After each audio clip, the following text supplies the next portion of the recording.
There's never an easy fight, but you always take the hardest fight possible. Like looking at 4 or 5 fights.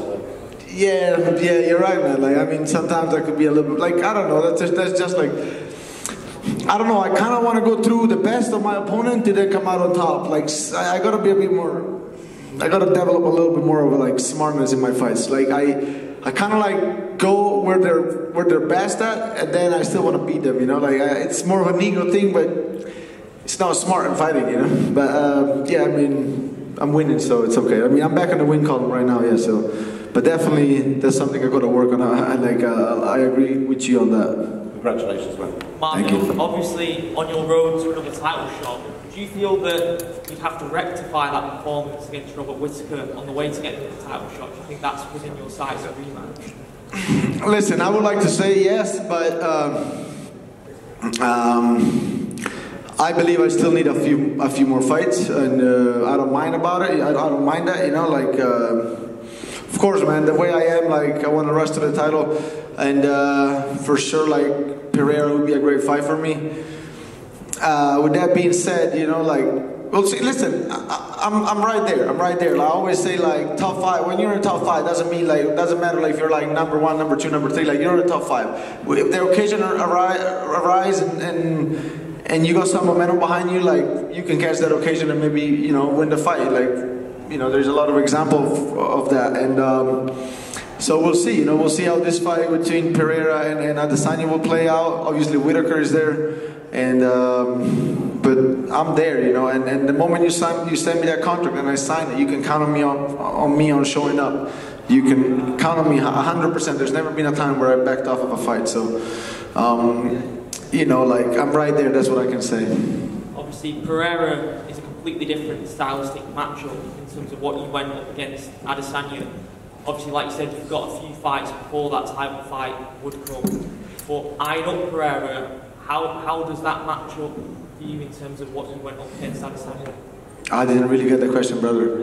In terms of what you went up against Adesanya, what threats does Pereira bring? Actually, I mean, you know, in terms of like skill set, they're pretty similar. They're both striker. Of course, like Pereira is different in the way like he fights. He's more of a boxer. He's more like of a power puncher. He's even taller. Like he's a bit bigger. A bunch of things, but he's less acclimated to MMA still, you know. But he's getting there. I think we're giving him time, and with more time, he's getting there. With that being said, you know, like. I believe I'm a very good matchup because I could definitely mix it up with wrestling, and he would struggle with that. But you know, I like it as a champion, man, way more than Adesanya. But I like Adesanya's fight too. Like, you know, like we'll see. You know, like I said, like line them up. You know, like the only guy who I didn't fight yet in the top 5 is probably Cannonier. Maybe that's what's next. But listen, if somebody gets injured, I'm gonna be right there. You know, I'm gonna be active. I want to stay active, and I'm gonna be ready. And if I have the chance to fight Pereira, you can count on me for sure. Congratulations on the win. Thank you. Mark, right in front of you. You said that when you fight people, you tend to kind of want to fight to their strengths, and maybe that's not the smartest decision. So what was the game plan, if you had a game plan coming into this one that maybe you didn't follow while you were in there? No, actually, I mean, listen, we stayed disciplined throughout the fight and with the game plan. You know, the game plan was to keep it standing, so we surely did that. But in terms of like of the stand-up fight, I felt like he landed some shot that I could have avoided for sure. Like I could have just made him miss completely almost every shot that he threw. And but listen, it's a fight, you know. Like it's you know, like you gotta be ready to take what you give sometimes. So I'm definitely ready of that. And yeah, he just landed some overhand that I shouldn't have been taking. That's it really, but I can take it and that's it. I mean, kept going forward, kept doing my fight, and you know, like won it like clearly in my eyes. That was going to be my next question. It was obviously a very close fight. You won a unanimous decision, but there is debate online. There was like over who won. So you were confident when the fight was over. Yeah, because well, first thing I asked my corners, but you know, because sometimes you can get it mixed, but like, yeah, I felt like I was landing a lot. Like I mean, with the low kicks and like with the kicks and also like jabs, and then every time it was coming in, like like he landed those. I gotta go back and watch the fight, but he landed those like he had like a couple of moments where like he landed, but then somebody said something.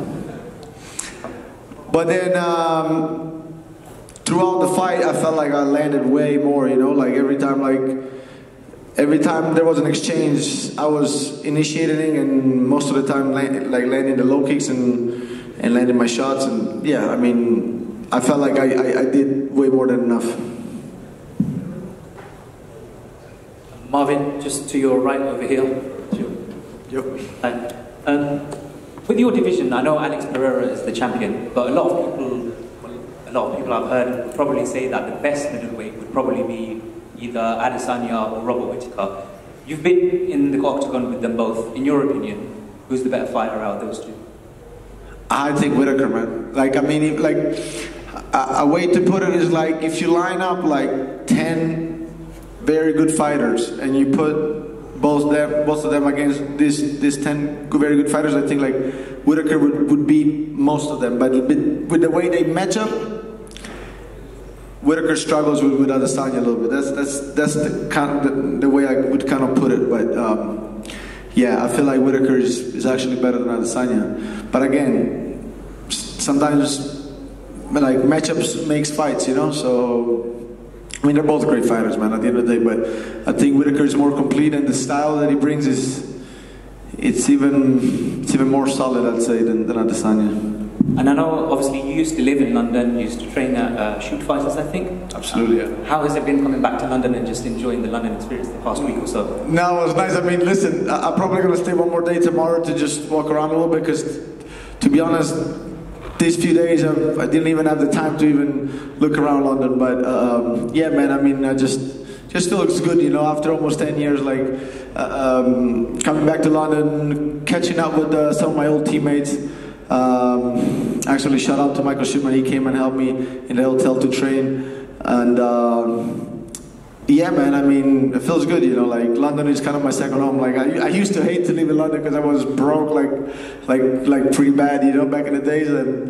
But you know, it made me so still a lot of good memories. Just one final one from me, Marvin. I think we're going to see a few more European shows in the UFC. How much would it mean to you to potentially headline a card in Italy? Oh, absolutely, man. It would be amazing. I told Dana right there in the back, I'm like, listen, we're going to make it happen in Italy, man. It's a dream of mine, you know, like, yeah, we got to make it happen at one point. And it would be amazing. I'm going to try to be on Dana's ass and ask him like to make it happen more and more and more. Every time I see him, I'll try to tell him. Thank you, congratulations. Of course. Marvin, just over here, apologies if you've answered this already, but in the media day you said you were interested in a fight with Jared Cannonier. Is that still a possibility? I said that's the only guy who I haven't fought in the top 5, basically, of some, like, that have been there for a while in the top 5. So eventually I believe, like, you know, he's definitely a worthy opponent, he's definitely a solid guy, and then down the road, you know, who knows? I mean, you know, guys, I'm not too hard to please in terms of fight. So, yeah, I mean, definitely, I mean, listen, the goal remains the title, and I'm so happy I'm back on the win column. So happy I established myself in the top 5, and I'm right there, and whoever comes next, just bring it. You can for sure count on me on being there. Mr. Vettori, has that leap of yours doing after the... Oh, that was the best shot of the, like, that was his best shot probably. That was like the headbutt that, you know, like, yeah, he came in with that head really low. Do you think that this streak of bad luck is now finished for you? There was many times that your competitors, your rivals were not getting the weight correctly. And Yeah, I thought in the beginning you were saying that, like, you know, almost all my fight. Yeah, also that, and also all my fights, somebody either headbutt me or like eye poke me, but you know, whatever, you know, it's a fight. But yeah, I mean, no, Whittaker was pretty smooth. You know, whenever you talk about high-level professionals, like they'll, you know, like with Adesanya was good too. I mean, before the fight, in the fight, he kicked me in the balls, eye poked me. But I mean, yeah, I don't know, man. Like, no matter what, like, I'll do me, and I'm sure like it'll be good, you know. What about the nose? Is it broken? No, definitely not broken, man. I don't break things. Like, things I never break bones. I'm made of something else. Probably a little cut. They didn't even stitch me up. Right in the back there was the doctor, like, he always stitched me up. I'm like, like, you stitched me up so good, I almost feel bad I don't have any cut. I don't know if you know, but you have a lot of fans in Bulgaria, so congratulations from all your... Thank you, man. Thank you. Listen, Europe, let's go, you know. Thank you. Thanks, guys. Hey, I just want to say, like, give a shout out to my friend. Like, he got into a coma like a while ago, like after a sparring session. Daniele, riprenditi, dai che ti aspettiamo. Ciao caro, ciao. Thank you.